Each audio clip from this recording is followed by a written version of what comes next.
عربيا لعلكم تعقلون. نحن نقص عليك أحسن القصص بما أوحينا إليك هذا القرآن وإن كنت من قبله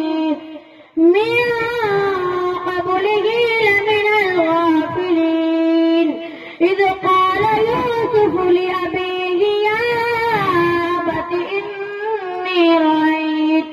إني رأيت 11 كوكبا والشمس والقمر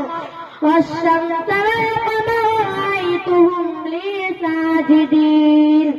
قال يا بني لا تقصص رؤياك على إخوتك فيكيدوا لك كيدا إن الشيطان للإنسان عدو مبين.